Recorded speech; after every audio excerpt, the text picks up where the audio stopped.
आज हमारे रेडार पर है रेलवे की बड़ी company Rail India Technical and Economic Services. जी हाँ, मैं राइट्स की बात कर रही हूँ। 26 अप्रैल 1974 को ये कंपनी शुरू हुई थी। पीएसयू देश में transport consultancy and engineering sector की लीडर है। और आप देखिए तो कंपनी दुनिया भर में railways, urban transport, infra, energy, highways, ports और एयरपोर्ट्स को कंसल्टेंसी सर्विसेज देती है। दिसंबर तिमाही पे नजर डालते हैं नतीजों पर, तो सालाना आधार पर मुनाफा 2% बढ़ा है, करीब 150 करोड़ आया है और मार्जिन भी बढ़े, लेकिन आय 12% गिरी है 675 करोड़ पर। वेल, नतीजों पर डिटेल में चर्चा और आगे कंपनी का क्या है आउटलुक, ये जानने की कोशिश करेंगे। कंपनी के chairman and managing director Rahul Mittal हमारे साथ शो में जुड़ रहे हैं। सर, बहुत बहुत स्वागत है आपका, धन्यवाद हमें समय देने के लिए। पहले तो नतीजों पर हम आपसे ये जानना चाहेंगे, जो इस क्वार्टर के हाईलाइट रहे, टॉप लाइन पर प्रेशर था, एबिटा पे भी, क्या खास वजह रही सर उसकी? नमस्कार। देखिए, अगर हम Q3 लें तो जैसा आपने सही कहा, ऑल्दो टॉप लाइन हमारा थोड़ा डिक्रीज हुआ था, ये प्राइमरीली हमारे एक स्ट्रीम ऑफ रेवेन्यू जो एक्सपोर्ट ऑफ रोलिंग स्टॉक है वो उसका कंट्रीब्यूशन कम रहा, क्योंकि ये पुराने प्री कोविड ऑर्डर्स थे जो अब खत्म हो रहे हैं। परंतु बाकी तीनों स्ट्रीम ऑफ रेवेन्यू जो हमारे हैं, कंसल्टेंसी में देखिए ईयर ऑन ईयर करीब 16% ग्रोथ हुआ, टर्नकी में 115% ग्रोथ हुआ, लीजिंग सेगमेंट ऑफ रेवेन्यू में करीब 10% ग्रोथ हुआ। और यही हमारा स्ट्रॉन्ग पॉइंट है, हमारी कंपनी का यूएसपी है कि अगर एक क्वार्टर में एक पर्टिकुलर स्ट्रीम ऑफ रेवेन्यू में अगर डिक्लाइन होता भी है तो हम ओवरऑल उसको मेक गुड कर पाते हैं। और इसीलिए आपने देखा ईयर ऑन ईयर हमारा कोर एबिटा मार्जिन 23% से बढ़ के 26% हो गया। और हम एक बॉटम लाइन ड्रिवन कंपनी है, मार्जिन ड्रिवन कंपनी है, प्रॉफिट ड्रिवन कंपनी है। Okay, sure sir. मार्जिन्स की आप बात कर रहे थे, तो मार्जिन डेफिनेटली थोड़े इंप्रूव हुए हैं। क्या ये सस्टेन कर पाएंगे आप आगे इन लेवल्स पर, और क्या स्ट्रैटेजी रहेगी मार्जिन्स को यहाँ पे बेटर करने की, क्योंकि आप कह रहे हैं मार्जिन ड्रिवन है, प्रॉफिट ड्रिवन कंपनी है, तो आगे क्या स्ट्रैटेजी बनाएंगे आप? देखिए, हम प्राइमरली एक कंसल्टेंसी कंपनी है और हमारा स्ट्रेंथ है कि इंफ्रास्ट्रक्चर के हर एरिया में हमारे पास 9 डिफरेंट वर्टिकल्स हैं, चाहे वो metro, rail infra, buildings, highway, city planning, airport, sports, सब में हम कंसल्टेंसी करते हैं। और इसीलिए गोइंग फॉरवर्ड हमारा फोकस ये रहता है कि कंसल्टेंसी में हम उस तरह के ऑर्डर्स लें, उस तरह के क्लाइंट्स को टारगेट करें जिसमें हमारा प्रॉफिट का ग्रोथ हो, हमारा मार्जिन बरकरार रहे। इसलिए इवन अगर आप 9 मंथ टू 9 मंथ कंपैरिजन करें, हमारा पैट में 9% ग्रोथ है, हमारा मार्जिन, कोर एबिटा मार्जिन करीब 28% के रेंज में है, हमारा पैट मार्जिन करीब 21% के रेंज में है। तो मूविंग फॉरवर्ड भी हमारा थ्रस्ट और स्ट्रैटेजी यही रहेगी कि हम एक बॉटम लाइन में प्रॉफिट में हेल्दी ग्रोथ देखें और हमारे मार्जिन्स बरकरार रखें। ओके, तो मार्जिन्स बरकरार रखने का आपका यहाँ पर फोकस रहेगा, यही स्ट्रैटेजी रहेगी। सर, सेगमेंट रेवेन्यू की बात करें तो 75% ड्रॉप हुआ है revenue from export sales. Particularly अगर हम एक्सपोर्ट्स की बात करते हैं, 93.43 करोड़ आया है, which is down almost 75% as I said, versus 368 crore. तो किस तरीके का आगे ट्रैक्शन रहेगा, और इसकी वजह क्या खास थी सर, एक्सपोर्ट सेल्स में जो ड्रॉप आया रेवेन्यू का? देखिए, आपने सही कहा कि this is the only stream of revenue जिसमें हमें गिरावट आई, एंड दिस वाज प्राइमरली क्योंकि हमारे दो जो एक्सपोर्ट ऑर्डर्स थे they were all pre covid orders, Sri Lanka and Mozambique के। और ये ऑर्डर्स अब एक्सपोर्ट के खत्म होने की करार पे हैं। पोस्ट कोविड हम लोग बहुत एग्रेसिवली मार्केटिंग कर रहे हैं। हम बहुत सारे टारगेट कंट्रीज को, साउथ ईस्ट एशिया और अफ्रीकन कंट्रीज को टारगेट कर रहे हैं। And I am sure in the coming months हमारा ऑर्डर बुक ये फिर से ग्रो हो जाएगा, and in the coming FY हमारा कंट्रीब्यूशन फ्रॉम दिस स्ट्रीम भी बढ़ेगा। As on date balance order book करीब केवल 100 करोड़ है फॉर दीज टू ऑर्डर्स, जो अब खत्म हो जाएगा इस quarter. Okay, fair enough. Okay sir, domestic turnkey construction revenue actually काफी बढ़िया ग्रोथ दिखाया है, 114% का राइज आया है। उस पर आगे क्या आप आउटलुक रखते हैं, क्या इसी तरीके से ग्रो होगा, और डोमेस्टिक टर्नकीज एक स्ट्रेटेजिक शिफ्ट है क्या ऑफ रेवेन्यू मिक्स आगे चलकर? नहीं, देखिए हम लोग बिल्कुल क्लियर हैं, we are a consultancy company. About 50% के रेंज में ऑन एन एवरेज हमारा कंट्रीब्यूशन ऑलवेज कंसल्टेंसी से रहेगा। ये हमारा स्ट्रेंथ है और आगे भी हम एक कंसल्टेंसी कंपनी ही रहेंगे। Turnkey will be limited to only about रफली 25% हमारा जो रेवेन्यू रहेगा। किसी पर्टिकुलर क्वार्टर में हम उसको ज्यादा पुश दे देते हैं, जैसे आपने देखा इस पर्टिकुलर क्वार्टर में कंट्रीब्यूशन फ्रॉम एक्सपोर्ट रेवेन्यू थोड़ा कम था, सो हमने टर्नकी को थोड़ा पुश किया। But on annual basis as a strategy हम प्राइमरली कंसल्टेंसी कंपनी है, which gives us our safe margins, जो हमें एक हेल्दी प्रॉफिट ग्रोथ के लिए हम टारगेट करते हैं। Turnkey going forward also on a regular annual basis will be limited to about 25% of my total business.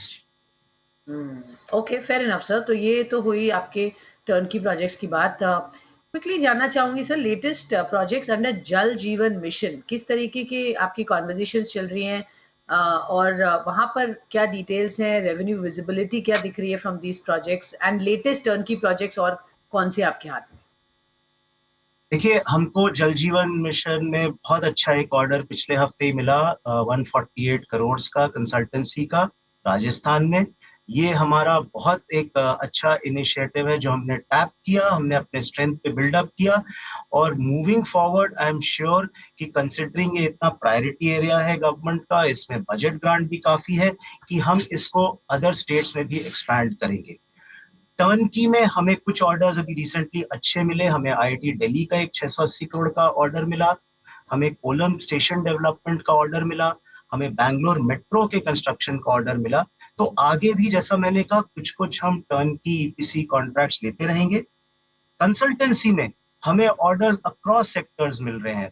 हमें स्टेशन डेवलपमेंट में सोमनाथ स्टेशन का पीएमसी का ऑर्डर मिला। हाईवे में हमें करीब 10 ऑर्डर्स रिसेंटली, कुछ 15-20 दिन में नॉर्थ ईस्ट में 10 ऑर्डर कंसल्टेंसी के मिले, which is a very good order. हमें टनलिंग में ऑर्डर मिले, आबू रोड टनलिंग में। तो अक्रॉस कंसल्टेंसी के जितने सेक्टर्स हैं हमें ऑर्डर्स मिल रहे हैं, और हम कॉन्फिडेंट हैं कि मूविंग फॉरवर्ड Q4 और आगे Q1 में भी ऑर्डर्स मिलेंगे। सर, तो अगर हम ऑर्डर बुक की बात करें फिलहाल, ओवरऑल ऑर्डर बुक अभी कितनी है आपके पास? ऑर्डर विन्स कितने हुए हैं? Total order books, what does it stand now, and let's say by the end of the year कितनी ऑर्डर बुक का है? If you can give us a sense of the size, quantum कितना है? इसीलिए order book जो 31 दिसंबर को थी was 5500 crore, which is a 10% growth from 30 सितंबर। 30 सितंबर से लेकर 31 दिसंबर में 10% ग्रोथ हुई। हमें Q3 में ही 65 ऑर्डर्स मिले, टोटलिंग टू 1200 करोड़। अगर आप 9 मंथ टू 9 मंथ में भी कंपेयर करें, पिछले साल के 9 मंथ में हमें 1600 करोड़ के ऑर्डर मिले थे। इस साल 9 महीने में हमें 2400 करोड़ के ऑर्डर मिले हैं। So we are on an upward path. Moving forward also I see ये ट्रेंड हम Q4 में मेंटेन करते रहेंगे। राइट्स विदेश के इनिशिएटिव के तहत इंटरनेशनल कंसल्टेंसी में हम काफी जगह बिड कर रहे हैं, हमें रेवेन्यू भी मिल रहा है, ऑर्डर्स भी मिल रहे हैं। इवन इंटरनेशनल कंसल्टेंसी में अगर 9 महीने से 9 महीने देखें, there is a 56% growth in international consultancy year on year in 9 months. So both domestic में भी और international में भी, चाहे वो ऑर्डर्स हो या आगे अपॉर्चुनिटीज हो, हमें आई am sure Q4 Q1 and next FY में डेफिनेटली मोर ऑर्डर्स मिलेंगे। सर, ऑर्डर बहुत इंटरेस्टिंग आपने बात कही, जिस तरह से विजिबिलिटी दिख रही है वो स्ट्रांग दिख रही है। आपने कहा both domestic and international front पे। तो कौन से सेगमेंट्स है जो आपको लग रहा है कि आपको ज्यादा अच्छे से कंट्रीब्यूट करेंगे इन टर्म्स ऑफ ऑर्डर, और कोई नए एरियाज जहां आपको लगता है आप अपॉर्चुनिटी देख पा रहे हैं जिसमें आप एंटर करना चाहेंगे, आप बिड करेंगे? देखिए, एक तो वी आर वेरी एक्साइटेड क्योंकि इस साल का जो बजट ग्रांट कैपेक्स का है इतना हाई 10 लाख करोड़, उसमें हाईवे और रेल इंफ्रा पे ही करीब 5 लाख करोड़ है, which is again a very strong USP of ours. Urban infra पे which include city planning, metros, इसमें करीब 1.1 लाख करोड़ का है। हमारा मेट्रो सेक्टर बहुत स्ट्रांग हमारा एक वर्टिकल है, हमें मेट्रोज में बहुत ऑर्डर्स मिलते हैं। अभी रिसेंटली हमें अहमदाबाद मेट्रो फेज 2 का ऑर्डर मिला, फेज 1 भी हमने ही कंसल्टेंसी किया था। इंटरनेशनल में आपको मालूम है, हमें मॉरिशस मेट्रो के हम कंसल्टेंट्स हैं, बहरेन में हम लोग कंसल्टेंट्स हैं मेट्रो के। सो urban infra, rail infra, highways, ये सब बहुत बढ़िया ग्रोथ सेक्टर्स हैं। जिसमें हम डेफिनेटली बहुत एग्रेसिवली पिच करेंगे। हमने लास्ट ईयर राइट सस्टेनेबिलिटी का एक नया वर्टिकल शुरू किया, जिसमें pollution, national clean air programme, solid waste management, इसमें हम बहुत जगह अपॉर्चुनिटीज टैप कर रहे हैं। And I am sure very soon in the coming months and quarters इसमें भी हमें बहुत सारे नए ऑर्डर्स मिलेंगे और रेवेन्यू भी आना शुरू। सर मैं आपसे क्विकली जानना चाहूंगी, आप बजट की बात कर रहे थे और जो फोकस है इंफ्रास्ट्रक्चर पर, क्लियरली वो हेल्प करता है आपके जैसे कंपनीज को, लेकिन रेलवेज के पॉइंट ऑफ व्यू से आप कैसे देखते हैं इस बजट को? जो अनाउंसमेंट्स हैं, कौन सी अपॉर्चुनिटीज इससे अनफोल्ड होती हैं आपके लिए? कुछ स्पेसिफिक कमेंट्री अगर आपके पास है तो जरूर हमें बताएं। देखिए, इस बार का रेलवेज का capex budget grant 2.4 lakh crore है, which is an all time high. और इसमें हमारे लिए बहुत अच्छी अपॉर्चुनिटी है, क्योंकि जैसे रेल कनेक्टिविटी के एरियाज हैं, चाहे वो हम बहुत सारा काम रेल कनेक्टिविटी का करते हैं, पावर प्लांट्स में, कोल फील्ड्स में, पोर्ट्स में, तो ये हमारे लिए और भी इसमें जो पुश है, इसमें हमारे लिए बहुत अच्छी अपॉर्चुनिटी है। स्टेशन डेवलपमेंट में जैसा हमने कहा, हमको कोलम स्टेशन का टर्नकी का ऑर्डर मिला, और मोस्ट रिसेंटली हमें सोमनाथ स्टेशन का कंसल्टेंसी का ऑर्डर मिला। हम वाराणसी स्टेशन पे हमें ऑलरेडी काम कर रहे हैं, हम अयोध्या स्टेशन पे ऑलरेडी काम कर रहे हैं। तो जी सर। स्टेशन डेवलपमेंट अगेन बहुत एक इंपॉर्टेंट एरिया इंडियन रेलवे के लिए, जो हमारे लिए बहुत श्योर। आगे अच्छा अपॉर्चुनिटी देगी। ओके, तो अपॉर्चुनिटीज बहुत हैं और बढ़िया इस बार एलोकेशन हुआ है। क्विकली सर एक सवाल जानना चाहेंगे हमारे दर्शक, क्योंकि मर्जर न्यूज थी ब्रेथवेट के साथ राइट्स की, पिछले साल जनवरी में ये बात हो रही थी और लग रहा था कि बजट में अनाउंसमेंट आएगी। उस पर क्या अपडेट है सर? किस तरीके का प्लान है इसको लेकर? क्योंकि कई सारे पीएसयूज की मर्जर की बात हुई है इन रेलवेज, तो आपकी कंपनी और ब्रेथवेट के बारे में क्या अपडेट है सर इस? देखिए, हमें तो जब ये तो एक पॉलिसी डिसीजन है, we are not the right people to decide on this. जब भी ये जो पॉलिसी डिसीजन लिया जाएगा, we will be implementing it. But we हमारी कंपनी, जैसा मैंने कहा, आपने अपने हमारा ग्रोथ देखा, आप हमारा मार्जिन्स देख रहे हैं।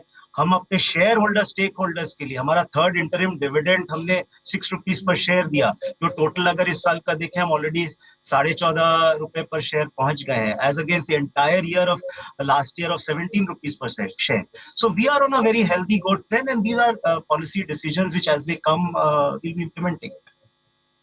ओके, पॉलिसी डिसीजंस है गवर्नमेंट के हाथ में। बहुत-बहुत शुक्रिया सर हमसे जुड़ने के लिए और बात करने के लिए। छोटा सा ब्रेक लेते हैं। ब्रेक के बाद खबरों का सिलसिला रहेगा जारी, बने रहिए हमारे साथ।